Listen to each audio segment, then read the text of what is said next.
Vy v Skalici ste nám vždy veľmi dobre rozumeli. Pekne to pán povedal. Už keď sme boli SDK a keď sme potom na SDK vybudovali SDK UDS. Skalica bola vždy našim silným zázemím. Preto mi dovolte na záver, aby som vás poprosil. Pomôžte nám postaviť sa na nohy. Keď sa postavíme na pevné nohy, vrátime vám to tým, že prevedieme Slovensko týmto ťažkým obdobím. Že budeme robiť politiku ako službu. Že sa sústredíme na to, aby bolo viacej roboty. Aby sme v Európe dobiehali najlepších.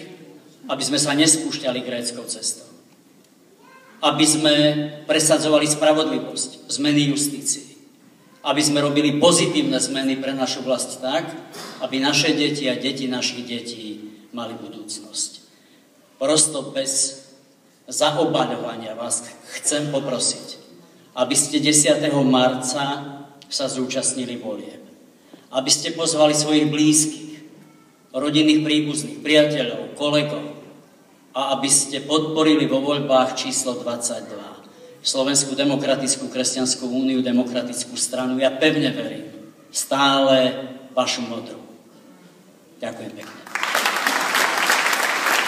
Ďakujem pekne Mikulášovi Dzurindovi za záverečné slovo.